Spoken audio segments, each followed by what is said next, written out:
देखो बेटा, आप जो अपनी लैब में कोई भी मीटर देखते हो, एमीटर हो, वोल्ट मीटर हो, चाहे कोई भी मीटर हो, गैल्वेनोमीटर, सारे के सारे गैल्वेनोमीटर ही है। उसको सिर्फ कन्वर्ट किया है as a current measuring device, as a voltage measuring device, but है तो गैल्वेनोमीटर है। तो पहले हम गैल्वेनोमीटर का अंदर का कंस्ट्रक्शन समझेंगे, ये गैल्वेनोमीटर बनता कैसे है, बराबर। इसमें आपको सबसे पहले सिलिंड्रिकल मैग्नेट लेने होते हैं। देखो, हम यहां पे दो फिगर ड्रॉ करेंगे, एक साइड व्यू, एक टॉप व्यू। साइड व्यू आपको कुछ ऐसा दिखता है, टॉप व्यू में हमें ऐसा दिखेगा, बराबर। चलो, क्लियर है। नॉर्थ पोल, साउथ पोल, तो नॉर्थ से मैग्नेटिक फील्ड लाइन निकलेगी, साउथ में अंदर जाती है ऐसे। अच्छा, इसके बीच में हम रखेंगे एक कॉइल को रोटेशन के लिए, करंट पास करेंगे। अब गैल्वेनोमीटर में से, मीटर में से करंट पास करते हो तो वो पॉइंटर शिफ्ट होता है ना। पॉइंटर क्या है बेटा? तो कॉइल है, अंदर का रोटेशन रिप्रेजेंट करती है, बराबर। तो हम यहाँ पे कॉइल लेंगे एंड जैसे ही आप करंट पास करना बंद करते हो, वो कॉइल का पॉइंटर वापस आता है। अब वापस लाने का कोई तो कॉन्फ़िगरेशन होगा, कोई तो ऐसा पार्ट होगा जो कॉइल को वापस लेकर आता है, तो वो होती है स्प्रिंग। जैसे आप छोटे खिलौनों के साथ खेलते थे, वो छोटी कार को वापस लेकर आओ, फ्री करो, वो कार अगर आगे जाएगी। कार को बेटा थोड़ा सा पीछे लाओ, थोड़ी आगे जाएगी। ज़्यादा पीछे लाओ, ज़्यादा आगे जाएगी। ज़्यादा पीछे लाओ, नहीं जाएगी, स्प्रिंग टूट जाएगी। स्प्रिंग समझो बेटा, अंदर सर्कुलर स्प्रिंग है। वो सर्कुलर स्प्रिंग पहले नॉर्मल कंडीशन में होती है। आप अगर उसको थोड़ा सा, कार को, ये अंदर की जो सर्कुलर स्प्रिंग होती है ना, वो बता रहा हूँ, अगर आप कार को थोड़ा सा पीछे लाते हो तो अंदर वाली स्प्रिंग थोड़ी कॉम्प्रेस होती है। जैसे ही फ्री किया, वो स्प्रिंग नॉर्मल कंडीशन में आएगी एंड वो व्हील को रोटेट करती है। आप अगर ज़्यादा वापस लाते हो तो वो स्प्रिंग ज़्यादा कॉम्प्रेस होती है, उसमें सर्कुलर कॉम्प्रेशन आता है। बाकी नॉर्मल स्प्रिंग में क्या होता है? कॉम्प्रेशन। जो बॉल पेन होती है ना, उसमें टीचू टीचू वाली पेन यूज़ करते हो, तो वो स्प्रिंग में नॉर्मल कॉम्प्रेशन, स्ट्रेचिंग होता है। सर्कुलर स्प्रिंग में ट्विस्ट आते हैं, एंगल उसमें क्रिएट होता है। समझ में आ रहा है ना? तो कॉइल को वापस लाने के लिए ये कॉइल के साथ हम ये सर्कुलर स्प्रिंग कनेक्ट करेंगे। क्लियर? मेन रोल यहां पे है सॉफ्ट आयरन का। ये सॉफ्ट आयरन का एक रॉड है, सिलेंडर है। इसका काम क्या है वो हम देखते हैं अभी। चलो, हमने क्या किया बेटा यहां पे, तो बीच में एक सॉफ्ट आयरन का सिलेंडर ले लिया, बराबर।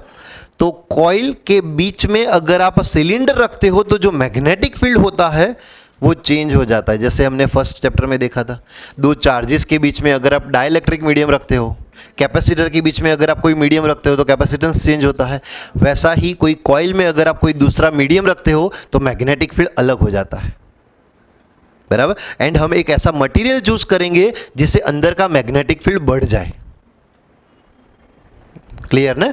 तो वो मटेरियल है सॉफ्ट आयरन, फेरोमैग्नेटिक सब्सटेंस है। क्लियर? ठीक है, तो ये है उसका टॉप व्यू। क्लियर? मेन बेटा यहां पे काम क्या है ये सिलेंडर का, वो बताता हूं। पहले क्या था कि यहां पे जो मैग्नेटिक फील्ड थी ना, वो north to south, north to south, north to south, north to south ऐसी थी। ये पहले जो मैग्नेटिक फील्ड थी ना, उसकी बात कर रहा हूं। अगर आप सॉफ्ट आयरन का सिलेंडर रखते हो, उस कंडीशन में यहां पे जो मैग्नेटिक फील्ड लाइंस होती है वो ऐसी नहीं होती। मैग्नेटिक फील्ड लाइन अब ऐसी होती है, क्योंकि जो मैग्नेटिक फील्ड लाइन दूर से पास होती है ना, ये सॉफ्ट आयरन का सिलेंडर वो बोलेगा ए मुझ में से पास होना है, चला जा। तो ऐसे नॉर्मली अंदर मैग्नेटिक फील्ड लाइन एंटर होती है एंड ऐसे ही यहां से बाहर निकलती है। समझ में आया? क्लियर? अच्छा, तो सर फर्क क्या पड़ेगा? फ़र्क ये पड़ेगा कि अगर आप ये वाली मैग्नेटिक फील्ड लाइन को आगे एक्सटेंड करते हो ना, ऐसे दिखेगी। अगर ये वाली मैग्नेटिक फील्ड लाइन को आगे एक्सटेंड करते हो ना तो ऐसे दिखेगी, ऐसे दिखेगी, ऐसे दिखेगी। मतलब समझ लो बेटा, सारी की सारी मैग्नेटिक फील्ड लाइंस सेंटर में से पास हो रही है। सॉफ्ट आयरन के सिलेंडर का मेन यूज़ यही है। सॉफ्ट आयरन का cylinder centripetal magnetic field provide करता है। क्लियर? सेंट्रीपिटल मैग्नेटिक फील्ड का मेन यूज क्या है वो देखते हैं। चलो क्लियर, सिलिंड्रिकल मैग्नेट ले लिए, कॉइल ले ली, कॉइल को हमने एक स्प्रिंग के साथ कनेक्ट कर दिया, बीच में एक सॉफ्ट आयरन का सिलेंडर ले लिया। ठीक है, फिर आपने कैलिब्रेशन के लिए ये पॉइंटर देखा होगा। जो आप बेटा पॉइंटर देखते हो ना, वो कॉइल से ऑलवेज परपेंडिकुलर होता है। तो ये जो पॉइंटर है ना, समझ लो वो मैग्नेटिक डाइपोल मोमेंट की डायरेक्शन में लिया हुआ एक एरो है। देखो इसमें कॉइल ऐसी थी, इसमें कॉइल आपने ऐसी ली थी, तो ये उससे परपेंडिकुलर डायरेक्शन का एक एरो है।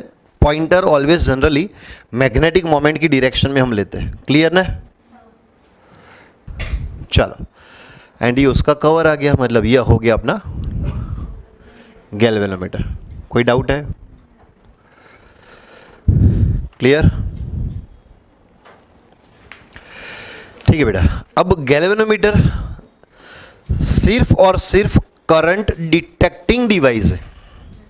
गैल्वेनोमीटर करंट मेजर नहीं करेगा, करंट पास हो रहा है नहीं हो रहा बस वो चेक करेगा, कौन सी डायरेक्शन में पास हो रहा है वो चेक करेगा, कितना है वो चेक नहीं होता। बराबर? तो मैंने कुछ पोलैरिटी ऐसे रखी है, पॉजिटिव नेगेटिव, करंट इस डायरेक्शन में पास हुआ तो यहाँ पे पॉइंटर इस डायरेक्शन में शिफ्ट हुआ। क्लियर? अगर मैं यहाँ पे इसकी पोलैरिटी चेंज कर रहा हूँ, चलो, तो पॉइंटर इस डायरेक्शन में शिफ्ट होता है। यही कॉन्सेप्ट का यूज हमने व्हिटस्टन ब्रिज में भी किया था। पॉइंटर दोनों डायरेक्शन में शिफ्ट होता था। तो पहले मैंने एक वेरिएबल रजिस्टर रखा था, पहले कम रजिस्टर रखा था, तो पॉइंटर इस साइड था। वो रजिस्टर थोड़ा सा बढ़ाया बढ़ाया बढ़ाया बढ़ाया बढ़ाया, कुछ ज़्यादा ही रजिस्टर ले लिया तो ये पॉइंटर इस साइड आ गया। फिर से मैंने रजिस्टर थोड़ा कम किया एंड ये रजिस्टर की एक वैल्यू सिलेक्ट ऐसी की जिससे वो ज़ीरो डिफ्लेक्शन दिखाए। एंड व्हिटस्टन ब्रिज की वो कंडीशन, उसको क्या बोलते थे हम? Balanced Wheatstone bridge condition. चलो सही है, ठीक है। तो ये है बेटा कंस्ट्रक्शन ऑफ गैल्वेनोमीटर। क्लियर?